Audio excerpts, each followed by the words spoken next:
Friends, welcome back to my channel. So RRB మరో good news అయితే చెప్పేసిందండి. So ఏంటనుకుంటున్నారా, RRB group D exam results అయితే వచ్చేసాయి. సో రిజల్ట్స్ వచ్చేసి అవుట్. సో ఈ ఎగ్జామ్ ఎవరిది, ఏ ఇయర్లో రాసిన ఎగ్జామ్ డేట్స్ ఏ ఇయర్లో రాసిన ఎగ్జామ్ డేట్ ఎప్పుడు, ఎగ్జామ్ ఎప్పుడు రాసిన డేట్స్ ఏంటి, సో రిజల్ట్స్ ఎవరికి ఇచ్చారు ఏంటి అనేది ఈ వీడియోలో మనం చూసేద్దాం. ఓకేనా. So RRB group D results out. So ఇది వచ్చేసి CEN number 808/2024.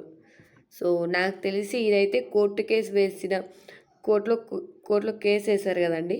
So exam 10th class base మీదే ఉండాలి లేదు అని చెప్పేసి నాకు తెలిసి ఆ ఎగ్జామ్ యొక్క రిజల్ట్స్ అయి ఉండొచ్చు.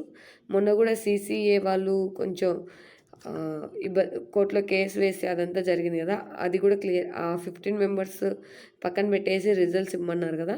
సో నాకు తెలిసి ఆ ఎగ్జామ్ యొక్క రిజల్ట్స్ అయి ఉంటాయి ఇవి. సో ఎనీవే, ఎవరైతే ఎగ్జామ్స్ రాసి ఈగర్గా వెయిట్ చేస్తున్నారో వాళ్ళకైతే గుడ్ న్యూస్ అని చెప్పచ్చు. ఎందుకంటే గ్రూప్ డి పీపుల్కి ఎగ్జామ్ రిజల్ట్స్ వచ్చేసాయి.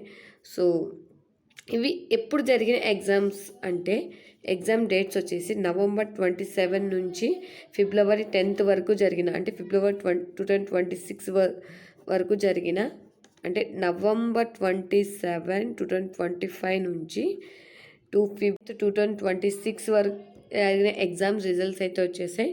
సో ఒకటి ఏంటంటే, మన సికింద్రాబాద్ జోన్కి ఇంకా కార్డు ఇవ్వాలి. సో కట్ ఆఫ్స్ అనేవి మన సికింద్రాబాద్ జోన్కి ఇంకా రాలేదండి. సో వచ్చిన వెంటనే నేను సికింద్రాబాద్ జోన్కి అయితే అప్డేట్ చేస్తాను. భువనేశ్వర్ జోన్ వాళ్ళకైతే వచ్చాయి. సో ఎవరికైనా భువనేశ్వర్ జోన్ వాళ్ళకి కట్ ఆఫ్స్ ఎంత అని కావాలంటే కనుక కామెంట్ చేయండి. So thank you for watching. అందరికీ ఆల్ ద బెస్ట్.